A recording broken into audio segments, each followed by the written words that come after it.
بسم الله الرحمن الرحيم الحمد لله رب العالمين والصلاة والسلام على أشرف الأنبياء والمرسلين وعلى آله وصحبه أجمعين. أما بعد فقد قال الله تعالى في القرآن المجيد بعد أعوذ بالله من الشيطان الرجيم بسم الله الرحمن الرحيم إن عدة الشهور عند الله 12 شهرا في كتاب الله يوم خلق السماوات والأرض منها 4 حرم ذلك الدين القيم فلا تظلموا فيهن أنفسكم. وقال النبي صلى الله عليه وسلم أفضل الصيام بعد رمضان شهر الله المحرم. وقال النبي صلى الله عليه وسلم بلغوا عني ولو آية أو كما قال عليه الصلاة والسلام. My dear respected brothers, sisters and elders, Allah subhanahu wa ta'ala has attached special virtue and special fadilat to certain places, to certain people, and to certain times over others. And these places and times, they within themselves possess this special virtue which was given to them by Allah subhanahu wa ta'ala.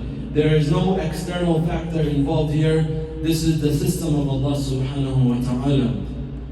We see that some nights are more virtuous than other nights. For example, we see the night of Laylatul Qadr. This is such a night which has special virtue over the other nights of the year.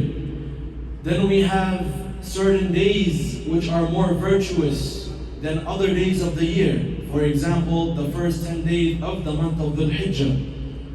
Then we also have certain places which are more blessed and more virtuous than other places. For example, Mecca and Medina. Then we also have certain people who have been given a special virtue than other people. For example, the Anbiya alayhi salatu wasalam, the prophets of Allah subhanahu wa ta'ala, they have been given a certain fadila and virtue and blessing over any other person in this world. And having that said, one of the months which has been given special fadila and special importance is indeed the month of Muharram, which we have commenced just a few days ago. And this is the first month of the Islamic calendar, as we all may be aware of. And Allah subhanahu wa ta'ala said that from the 12 months of the year, there are 4 months which are sacred, which are known as Ashhurul Hurum. Allah subhanahu wa ta'ala said in the Quran, إِنَّ عِدَّةَ الشُّهُورِ عِنْدَ اللَّهِ 12 شَهْرًا فِي كِتَابِ اللَّهِ. That the number of the months in the sight of Allah ta'ala are 12 months. إِنَّ عِدَّةَ الشُّهُورِ عِنْدَ اللَّهِ 12 شَهْرًا فِي كِتَابِ اللَّهِ يَوْمَ خَلَقَ السَّمَاوَاتِ وَالْأَرْضَ مِنْهَا 4 حُرُمٌ. From the 12 months of the year, there are 4 months which are known as the sacred months, known as the Ashhurul Hurum. And from amongst these 4 months, one of the months which are from amongst the Ashhurul Hurum is indeed the month of Muharram. And actually, many of the scholars, they mention that Muharram is the most sacred out of the 4 sacred months. And the 4 sacred months, as we know, Dhul Qa'dah, Dhul Hijjah, and also before that Rajab, and also the month of Muharram as well. And not only that, but Rasulullah sallallahu alayhi wa sallam called the month of Muharram Shahrullah, the month of Allah subhanahu wa ta'ala al-Muharram. And now if we look, there has been no other month of the year that has been given this attribute of being attributed to Allah Ta'ala except for the month of Muharram, as Rasulullah sallallahu alayhi wa sallam called this month Shahrullah al-Muharram, the month of Allah Ta'ala al-Muharram. And we know that anything which has been attributed to the name of Allah subhanahu wa ta'ala indeed possesses great value and great virtue. And the month of Ramadan and the month of Muharram has been given that special virtue, and it has been attributed to the name of Allah Ta'ala, and this is why it is known as Shahrullah al-Muharram, the month of Allah Ta'ala, the month of Muharram. The reason for this attribution is to show the special fadilat of this month and to show the immense auspicious occasion of this month of Muharram. And because this month is so sacred, and because this month is so virtuous in the sight of Allah Ta'ala, definitely good deeds will be given much more reward than if you were to perform them in any other month of the year. Along with that, sin in this month will be of greater sin and will be of greater punishment than of other months of the year. Hazrat Qatada radiallahu anhu, he said that the sin in the months of Ashhur al-Hurum, especially in the month of Muharram, which again many scholars mention that this is the most sacred of the 4 months, that the quality of sin in this month is increased, and the person will be more sinful and the sin will have a higher level, as well as the good deeds will have a higher level in this month of Muharram. And now, since Allah Ta'ala attributed special fadila to this month, the intelligent person will honor this month, and the intelligent person will give special fadila and special care and special importance to the month which Allah Ta'ala gave special importance to. And now, what are some of the a'mal and some of the actions that we can do in this month of Muharram? We know the most virtuous amal and the most virtuous deed in the month of Muharram that a person can do, it is the fasting. And Rasulullah sallallahu alayhi wa sallam said, أفضل الصيام بعد رمضان شهر الله المحرم. That the most virtuous fast after the fasting in the month of Ramadan is indeed the month of Allah, the month of Muharram. Hazrat Ali radiallahu anhu, once he was sitting when a man came by and asked Rasulullah sallallahu alayhi wa sallam that, Ya Rasulullah, besides the month of Ramadan, which month do you advise me to fast the most in? And Rasulullah sallallahu alayhi wa sallam said, the month of Muharram.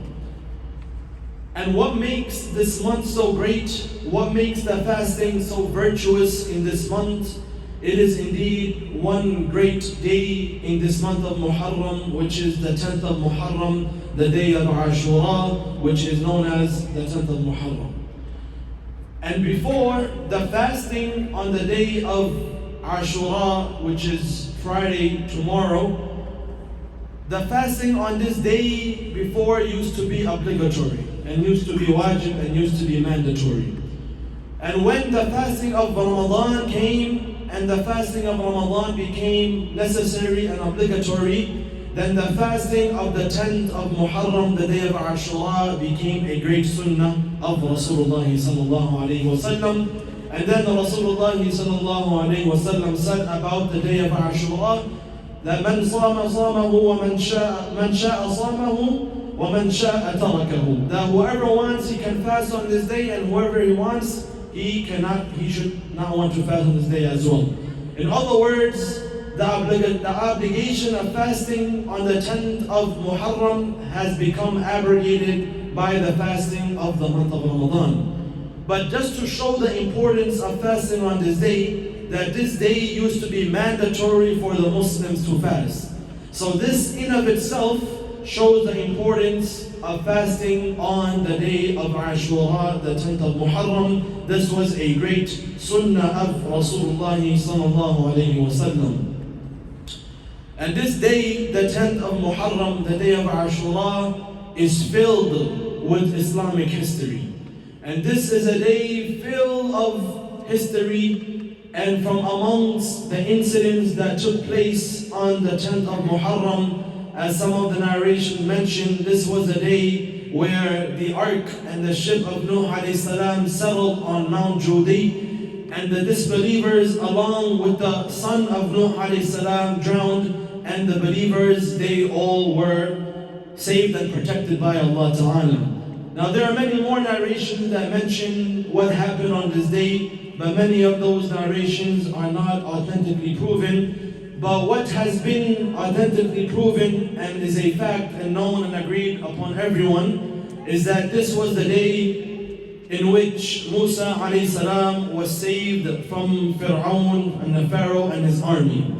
This is the more famous incident that took place on the 10th of Muharram, on the day of Ashura.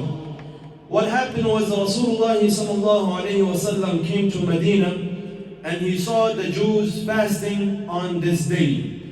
And when Rasulullah inquired and asked the Jews, what is the reason that you are fasting on this day? What is so special about this day? There must be something that you are taking this day and that you are using this day as a day of fasting. What happened? So the Jews, they answered and they said that this was the day in which Musa alayhi salam and his people were saved from Fir'aun and his army, and this was the day that they drowned and Musa alayhi salam was saved. So for this reason we are fasting. So when Rasulullah heard this, he said, نَحْنُ أَحَقُّ وَأَوْلَى بِمُوسَى, that we are the actual true followers of Musa alayhi salam. So definitely we should be fasting on this day as well.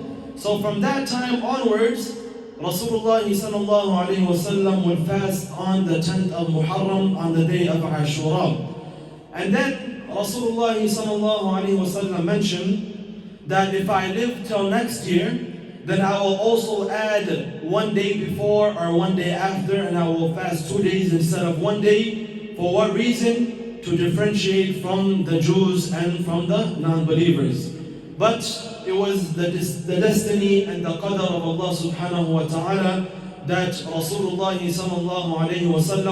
did not live till the next year, but he advised us that when it comes to the 10th of Muharram, that we should fast the 10th of Muharram and we should add 1 day before or 1 day after in order to differentiate ourselves from the Jews and from the Ahlul Kitab.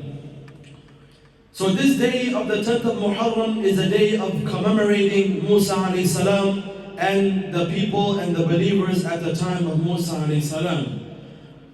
Another lesson that we learn from Musa alayhi salam and this day is that this was the day where the oppressed obtained victory over the oppressors. And this is a big lesson for us, that if you are oppressing someone, then one day your days of oppression will come to an end. And if you are being oppressed, then one day your days of being oppressed will come to an end as well. And it's very important, dhulm, it is, Rasulullah said, al-dhulmu dhulumatun yawm al-qiyamah, that oppression will be darkness on the day of Qiyamah. If we are oppressing anyone in the least, we have to seek tawbah and we have to seek repentance and we have to stop our way of oppression in any way whatsoever. Like how we saw in the story of Musa alayhi salam and Fir'aun. Fir'aun was the oppressor, he had everything. But his days of oppression came to an end and he was humiliated and he was caused to drown in the sea as well. And for those of us who are being oppressed, then we should stick to the deen of Allah subhanahu wa ta'ala and know that one day the days of being oppressed will come to an end as well. So this is also something that we learn from the 10th of Muharram, we learn from Musa alayhi salam, and we learn from him being saved from the Pharaoh and Fir'aun and his army. And some ahadith that are related to the fasting on this day of Ashura, the 10th of Muharram, Ibn Abbas radiallahu anhu narrated and said, ما رأيت النبي صلى الله عليه وسلم يتحرى صيام يوم فضله على غيره إلا هذا اليوم. That I never saw Rasulullah صلى الله عليه وسلم more eager and awaiting such a day to fast more than the day of Ashura. He was looking forward to this day. And Ibn Abbas radiallahu anhu said, I never saw Rasulullah sallallahu alayhi wasallam looking more forward to a fast than the fast of the day of Ashura, the 10th of Muharram. Rasulullah sallallahu alayhi wasallam would look forward to this day, and Rasulullah sallallahu alayhi wasallam would eagerly wait for this day to come so that he may fast and commemorate Musa alayhi salatu wasalam. And not only that, but the tabi'een. And who are the tabi'een? They are those people who saw the Sahaba, but they never saw Rasulullah sallallahu alayhi wasallam. So many of the tabi'een, they came and they said to Ibn Abbas radiallahu anhu that عَجَبًا لَكُمْ يَا أَصْحَابَ رَسُولِ اللَّهِ صَلَى اللَّهُ عَلَيْهِ وَسَلَّمْ, that how strange are you, O the Sahaba of Rasulullah sallallahu alayhi wasallam, that even when you are traveling on the day of Ashura, you are fasting. But when it comes to the month of Ramadan and you are traveling, you do not fast. So in other words, it seems to us that you are giving more importance to the fast of Ashura than the fasting in the month of Ramadan. How strange is this? So Ibn Abbas radiallahu anhu answered and said, did Allah Ta'ala not say in the Quran when it comes to the month of Ramadan, فَعِدَّةٌ مِّنْ أَيَّامٍ أُخَرٍ, that if you are fasting, if you are traveling in the month of Ramadan, then you can make up the fast after the month of Ramadan. Or if you are sick, you can make it up. But when it comes to the fast of the day of Ashura, there is no qada of this fast. You cannot make it up. So we will be losing the fadila and the virtue of fasting on this day. This is why even though we are traveling on the day of Ashura, we make it necessary upon us to fast, so we do not lose out on the blessing and the virtue of the fast of the day of Ashura. And what is the reward of this day? Rasulullah sallallahu alayhi wa sallam said, إِنِّي أَحْتَسِبُ عَلَى اللَّهِ أَن يُكَفِّرَ السَّنَةَ الَّتِي قَبْلَهَا, that it is hoped that Allah subhanahu wa ta'ala will expiate and remove the sins of the one who fasts on the day of Ashura of the previous year. In other words, if you fast on the day of Ashura, it is hoped that Allah subhanahu wa ta'ala will remove all your minor sins of the past year. This is the virtue and the blessing that Rasulullah sallallahu alayhi wa sallam mentioned when it comes to the fasting of the day of Ashura. And now, in general, a day of fasting has to be honored with ibadah. A day of fasting has to be honored with dua and Quran and dhikr and sadaqah.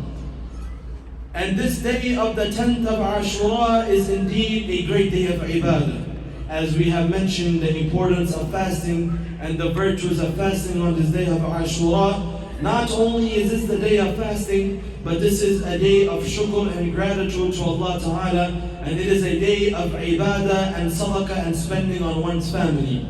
How can one honor this day?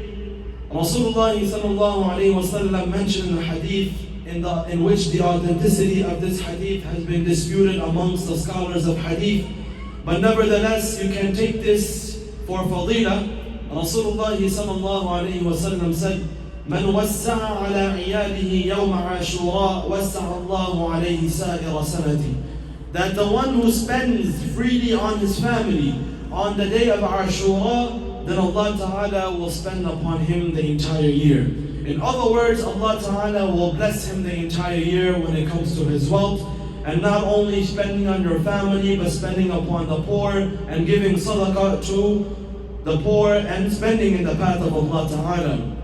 And what is interesting is the narrators of this hadith, those who narrated this hadith, they said, جَرَّبْنَاهُ فَوَجَدْنَاهُ كَذَلِكَ, that we tried this, that we tried on the 10th of Muharram, the day of Ashura, we gave sadaqah, we spent on our family, and we found it to be like what Rasulullah sallallahu alayhi wa sallam said, that Allah subhanahu wa ta'ala blessed us. And not only that, but Imam Ahmad ibn Hanbal heard Sufyan ibn Uyayna saying that جَرَّبْنَاهُ مُنْذُ 50 أو 60 سنة فَمَا رَأَيْنَا إِلَّا خَيْرًا, that I have been doing this for more than 50 or 60 years. In other words, I have been spending upon my family on the day of Ashura, giving sadaqah, feeding the poor. I have been doing this for 50 to 60 years. فَمَا رَأَيْنَا إِلَّا خَيْرًا, and I did not see anything except for khair and except for goodness. So again, we have commenced the Shahrullah, the month of Allah Ta'ala, the month of Muharram. This has been a month which has been given special fadilah and has been given special virtue over all the other months of the year, as Allah Ta'ala mentioned this to be from amongst the Ashhur al-Hurum, from amongst the sacred months. And like I mentioned, many of the scholars mentioned this to be the most sacred of the 4 sacred of the months. And like we mentioned, ibadah on these days and this month will have a greater reward. And sin in these days will have a greater level of sin to it. So it is very, very important that not only on the day of Ashura, but throughout the month of Muharram we are engaging in ibadah. Because those days and those months that Allah Ta'ala gave special fadilah to, reward is maximized on these days, and also sins and the punishment for sins are maximized on this day as well. And we mentioned one of the greatest fadilah, it is the fasting, especially on the day of Ashura and one day before or one day after. But also the entire month of Muharram, we should try our best to be fasting. As again Rasulullah sallallahu alayhi wa sallam said that the best and the most virtuous fast after the month of Ramadan, it is indeed the fasting in the month of Allah, the month of Muharram. And we said that tomorrow, or starting now after Maghrib, it is the 10th of Ashura, it is the 10th of Muharram and the day of Ashura. We should all make intention to fast on this day. We should make intention to make dua to Allah Ta'ala, to seek tawbah for all our sins, to spend upon our family, and to spend in the path of Allah Subhanahu wa Ta'ala as well. And now, undoubtedly, there was another incident in the history that took place on the 10th of Muharram. And unfortunately, this is a cause of a lot of separation and a lot of differentiation between the ummah of Rasulullah sallallahu alayhi wa sallam. And indeed, that is the incident of the martyrdom and the shahada of Hussain ibn Ali radiallahu ta'ala anhuma.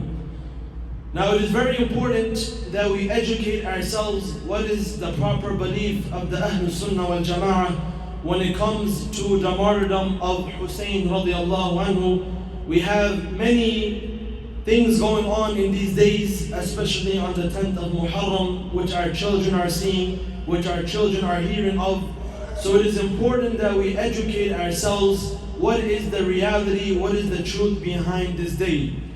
Now, before I briefly mention the story, for the sake of education and for the sake of honoring the Ahlul Bayt and for the sake of seeing the bravery of the Sahaba radiallahu ta'ala anhum, the martyrdom of Hussain radiallahu anhu has nothing to do with the sanctity and with the virtues of this day of Ashura. That even before Hussain radiallahu anhu was martyred on this day, the 10th of Muharram was already a special day. It was already a day of special virtue. It was already a day sanctified by Allah subhanahu wa ta'ala and the Muslims. But it was just so coincidentally and by coincidence that the death and the martyrdom of Hussain radiallahu anhu took place on the day of the 10th of Muharram. This is very, very important to understand that even before the martyrdom of Hussain radiallahu anhu, the 10th of Muharram, the day of Ashura, was already a blessed day, was already a virtuous day, was already a sanctified day by Allah subhanahu wa ta'ala and the Muslims.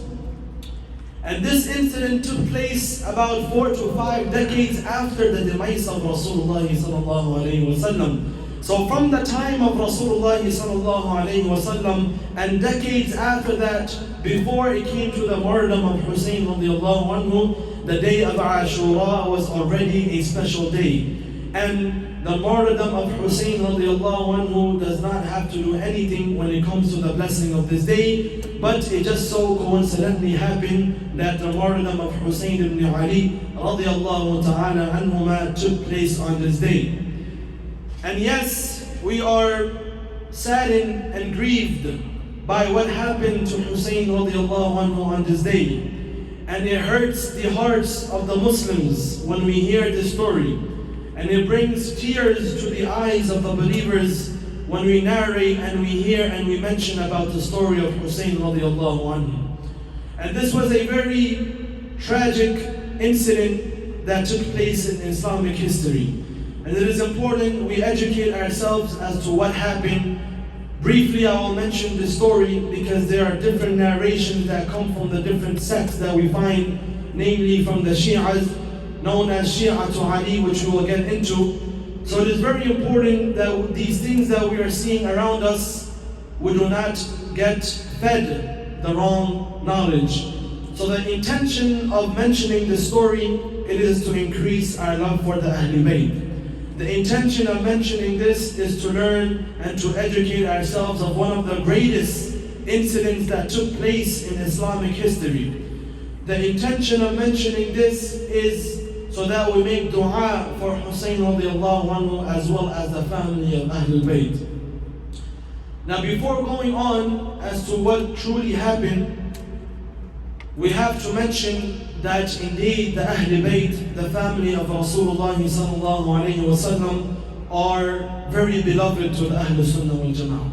And they are the most respected family and the most honorable family than all the families on the face of this earth, the Ahlul Bayt. And the praise of Ahlul Bayt has been mentioned by Allah Ta'ala Himself in the Quran and as well as Rasulullah sallallahu alayhi wa sallam. Allah subhanahu wa ta'ala said in the Quran, إِنَّمَا يُرِيدُ اللَّهُ لِيُذْهِبَ عَنْكُمُ الرِّجْسَ أَهْلَ الْبَيْتِ وَيُطَهِّرُكُمْ تَطْهِيرًا. That Allah Ta'ala intends to remove the filth from the Ahlul Bayt and to purify them. So Allah Ta'ala has purified the Ahlul Bayt. And Rasulullah sallallahu alayhi wa sallam mentioned in the hadith, mentioned to his Sahaba, that, O Sahaba, أُذَكِّرُكُمْ فِي أَهْلِ بَيْتِي, that I remind you about the rights and the fadilah and the virtue of my family. In other words, Rasulullah sallallahu alayhi wa sallam reminded the Sahaba as well as reminded all of us to keep in mind the sanctity and the virtue of the family of Rasulullah sallallahu alayhi wa sallam. Now, who are the Ahlul Bayt? This is where a small difference of opinion come, or actually a big difference of opinion between the Sunnis and the Shias. The Shias, they claim the Ahlul Bayt to only be the descendants of Fatima radiallahu anha, namely Hassan and Hussain and those who come and their descendants. But our belief of Ahlul Bayt is all the family of Rasulullah sallallahu alayhi wa sallam, including the wives of Rasulullah sallallahu alayhi wa sallam, including the uncles and the cousins and the pious believers. They are also known as Ahlul Bayt. But definitely the gist and the core of the Ahlul Bayt is indeed Hassan and Hussain. We believe in this as well. But the Ahlul Bayt does not only refer to the descendants of Fatima radiallahu anha, but rather it also refers to the cousins and the uncles and the wives who believed and who were pious and believed in Rasulullah sallallahu alayhi wa sallam. And also we have to understand that there was no animosity between the Sahaba and the Khulafa al-Rashideen as some of the deviant sects may claim. There was a lot of mutual love between Abu Bakr, between Umar, and between Ali radiallahu ta'ala anhu. To such an extent that Abu Bakr radiallahu anhu said that I would rather spend and be good to the family of Ahlul Bayt more than my own family. So he was speaking to Ali ibn Abi Talib radiallahu anhu and said, Abu Bakr radiallahu anhu said that I would rather be more kind and more generous to the family of the Ahlul Bayt than to my own family. And Umar radiallahu anhu, he always had a desire to have some sort of connection with the Ahlul Bayt. And this is why he proposed to the daughter of Ali ibn Abi Talib, Kulthum bint Ali. Umar radiallahu anhu proposed to her, and Ali ibn Abi Talib accepted the proposal. For what reason? For the reason that Umar radiallahu anhu wanted to have some association with the Ahlul Bayt. And definitely Ali radiallahu anhu loved them back as well. Many of the children and the grandchildren of Ali ibn Abi Talib took the names of Umar and took the names of Abu Bakr radiallahu ta'ala anhum as well. So first and foremost, we have to understand that there was a lot of mutual love between the Sahaba. There was no animosity whatsoever. They loved each other, they respected each other, and they honored each other as well. And now moving into the incident, I want to keep it brief.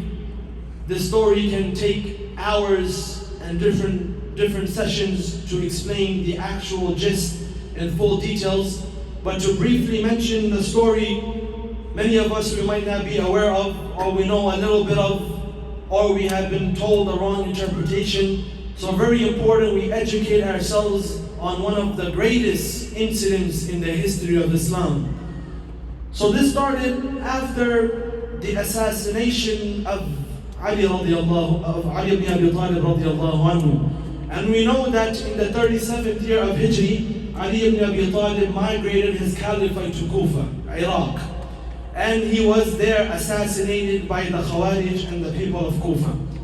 After the demise of Ali radiallahu anhu, now the people of Syria, they gave their oath of allegiance to Muawiyah radiallahu anhu, who was also a great Sahabi of Rasulullah sallallahu alayhi wasallam.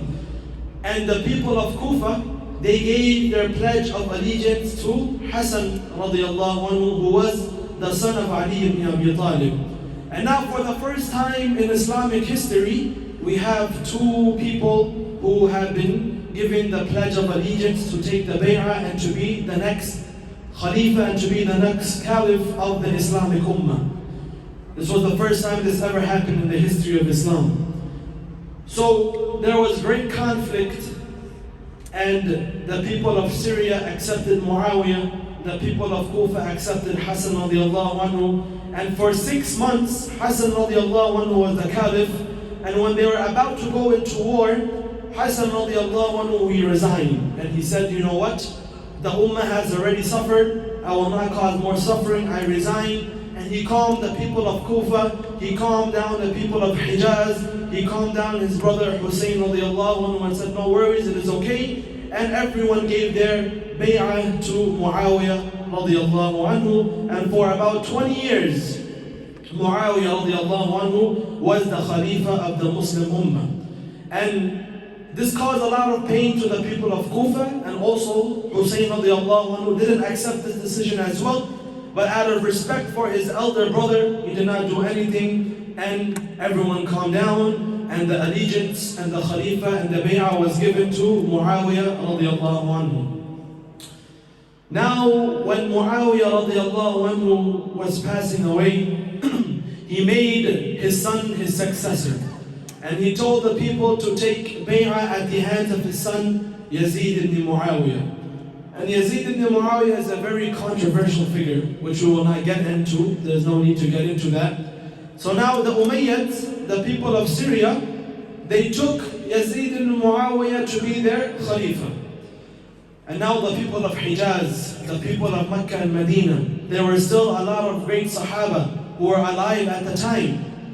The people of Hijaz, namely Abdullah ibn Zubayr, Abdullah ibn Umar, Hussain radiallahu anhu, they did not want to give their bay'ah to Yazid ibn Muawiyah, and they were against this.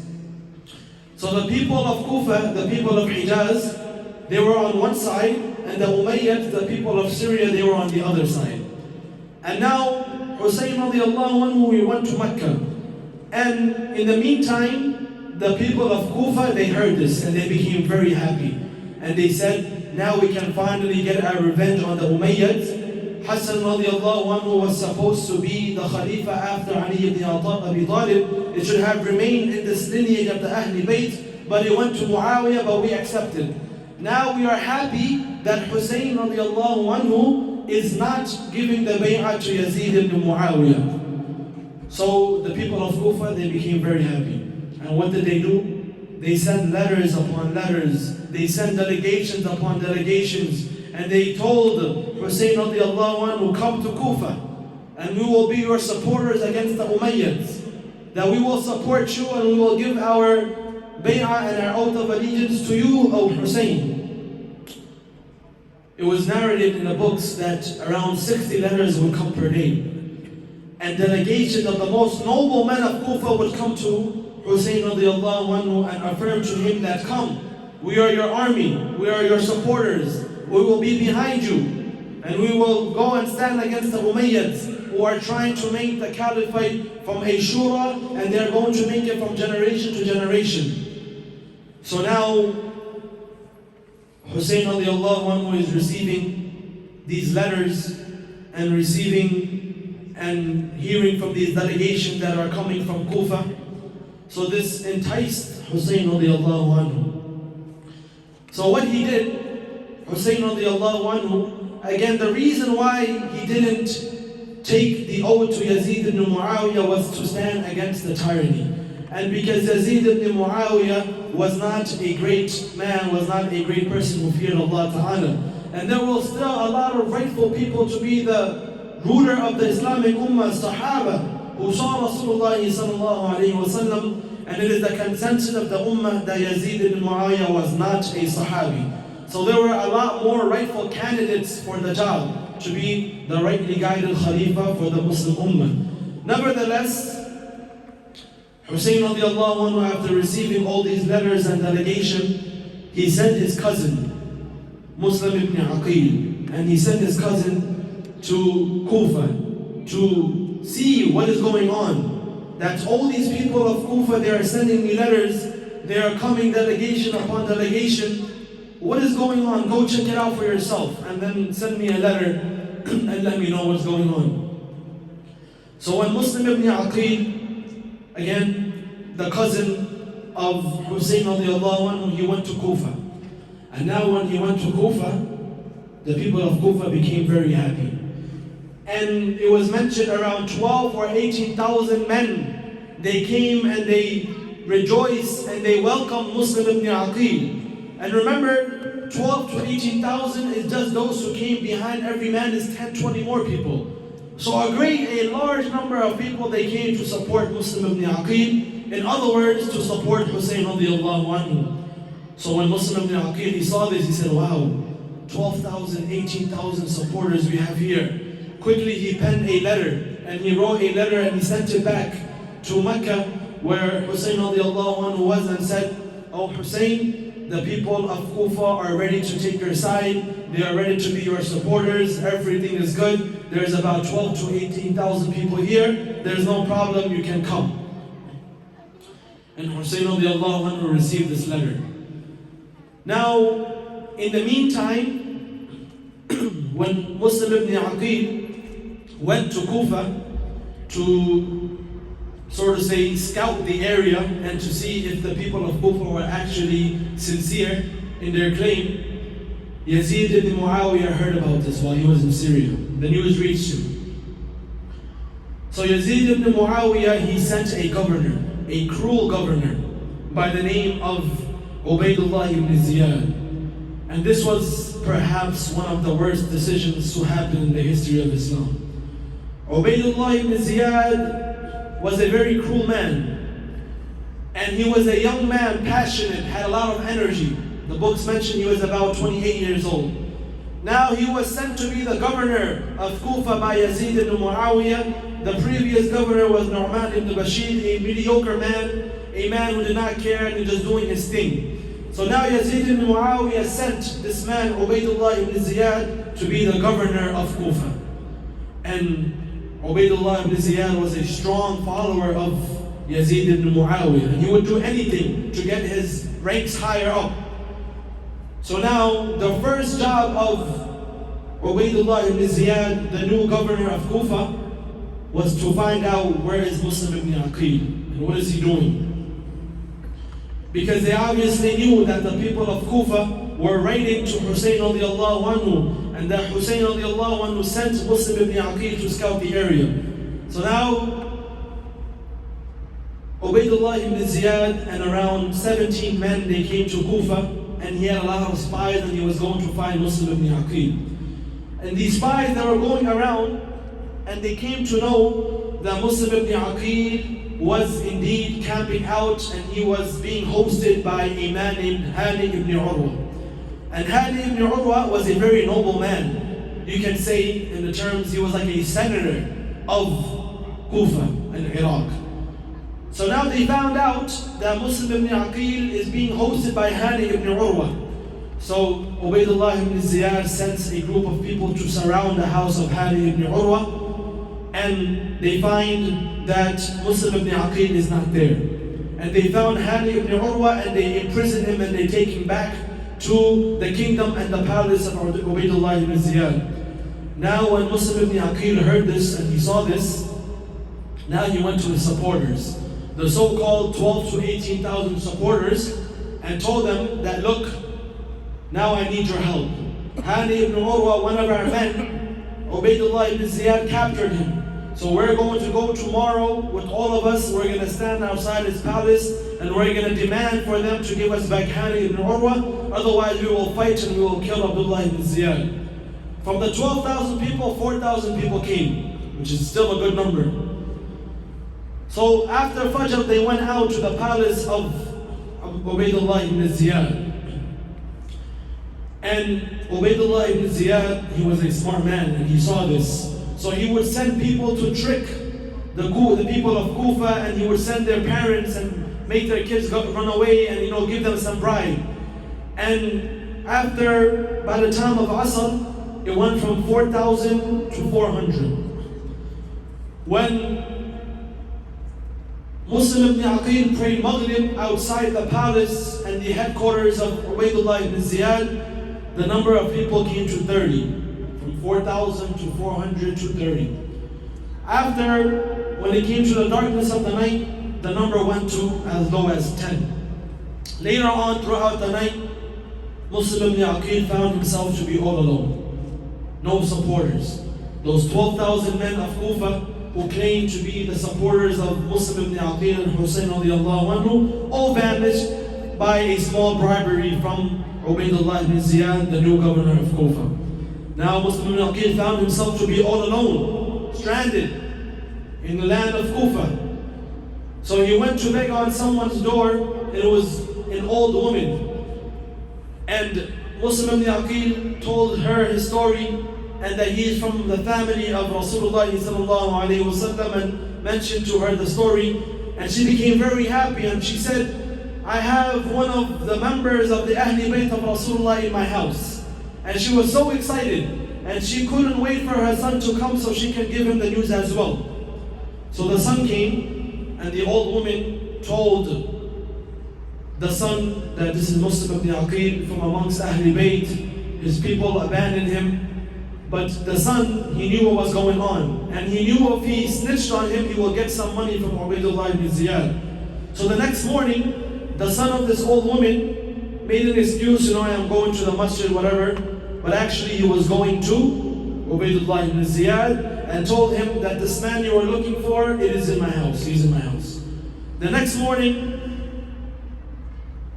Ubaydullah ibn Ziyad sent a group of people to surround and encircle the house of this old lady.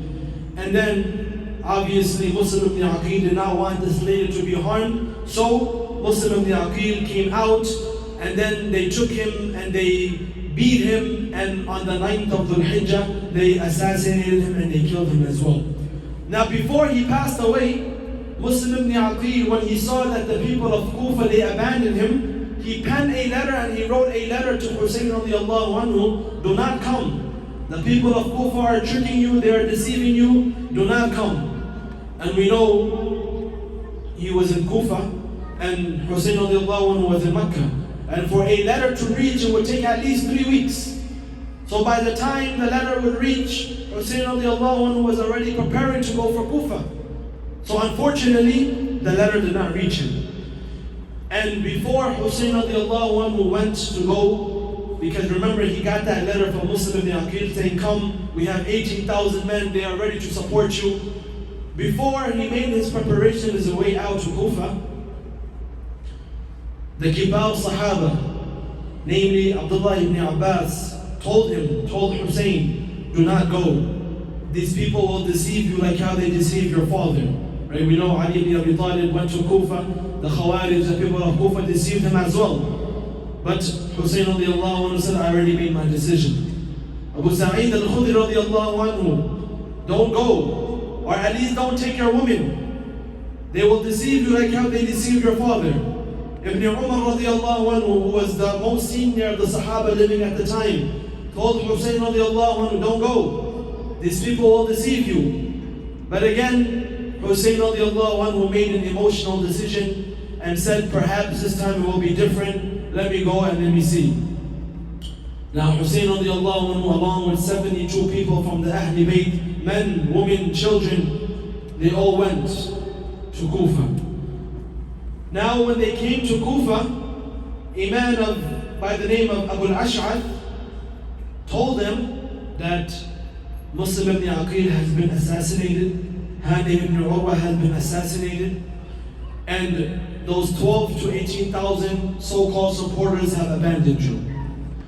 And now Ubaydullah ibn Ziyad was monitoring, and he was awaiting for the arrival of Hussain radiallahu anhu. Anyone who came to Kufa, he would look closely. When is Hussain coming? When is Hussain coming? Because he knew he would come. And now Ubaydullah ibn Ziyad heard of the coming of Hussain radiallahu anhu and his family of 72 people. So Ubaydullah ibn Ziyad sent a man by the name of Umar ibn Sa'd. And Umar ibn Sa'd was the son of a great Sahabi, Sa'd ibn Abi Waqqas, who was from amongst the Ahd al-Mubashshara, Ashar al-Mubashshara, who was granted Jannah. But his son, unfortunately, did not live up to what his father used to preach. So Umar ibn Sa'd came to Hussain radiallahu anhu and gave him the message that the governor Ubaydullah sent me here and said that you must take bay'ah to the hands of Ubaydullah, otherwise there will be war against you. In other words, take bay'ah to Ubaydullah, and I will pass on the message to Yazid ibn Muawiyah. So take bay'ah to me, in other words, you are taking bay'ah to Yazid. So Hussain radiallahu anhu said, let me give you 3 options and go back. And this was the 3rd of Muharram, 61 Hijri. Gave him 3 options. Number 1, let me go back to Mecca. Let me go back. Number 2, let me worship Allah Ta'ala on my own. You guys can do whatever you want. Number 3, let me speak to Yazid ibn Muawiyah myself. I do not want to speak to this young new governor, Ubaydullah ibn Ziyad. Sa'd ibn Umar went back and told him of the petition of Hussain radiallahu anhu. Ubaydullah ibn Ziyad rejected all 3 and said, listen, either it's bay'ah or it's war. It's either my hand or war. Go back and tell him. So Sa'd ibn Umar ibn Sa'd, he went back and told him that it's either war or it's my hand. And Hussain radiallahu anhu, he is a Sahabi, he is a brave man, he is a man of courage, he is a man of honor and humility. There is no way he will back down and take bay'ah to the people of tyranny and the people of batil. No way he will do that. So Umar ibn Sa'd, he was very reluctant. He knew who he was dealing with. He knew he was dealing with the grandson of Rasulullah sallallahu alaihi wasallam. And he had a soft spot. And he said, "Oh Hussain, don't make Allah Ta'ala test me with the family of Rasulullah sallallahu alaihi wasallam. Your mother is Fatima radiallahu anha, whom Rasulullah sallallahu alaihi wasallam said, Sayyidatu Nisa'i Ahl al-Jannah. That Fatima will be the leader of the women of the people of Jannah." Ubaydullah ibn Ziyad recognized that, Umar ibn Sa'd has a soft spot. She's not good enough. So then Ubaydullah ibn Ziyad sent another man by the name of Shin. And this man was very cruel. And this man was very stern and very harsh. So now he sent this man also with an army of people as well and said, listen, either you take bay'ah to Ubaydullah ibn Ziyad or we wage war against you. And this was the 9th of Muharram. So now Hussain radiallahu anhu knew that war is awaiting. And on the 9th of Muharram, the night, he looked to his family and said, listen, they are only coming for me, so you guys can go back. The family of Hussain said, we will never do that. Then Hussain looked at the family of Muslim ibn Aqil, right? The son of Muslim, his sons, they were also present in the entourage of Hussain radiallahu anhu who came to Kufa. And they said, no way we will leave. We will take revenge for what happened to our father. And no way we will back down against the people of batil and falsehood. So now it was the morning of the 10th of Muharram. And this is where the epic battle of Karbala took place. You had 72 people on one side, and you had 3,000 to 4,000 people on the other side, the army of Ubaydullah ibn Ziyad. One after the other, the Ahli Bayt, the family of Rasulullah sallallahu alayhi wasallam were coming out. The son of Hussain radiallahu anhu came out, fought viciously, fought fiercely like a lion. He was killed. The cousins of Hussain radiallahu anhu came out fighting. They were killed. The son of Hassan radiallahu anhu, Qasim, he came out. And before he took his last breath, he said, Ya Amma, oh my uncle, save me, help me.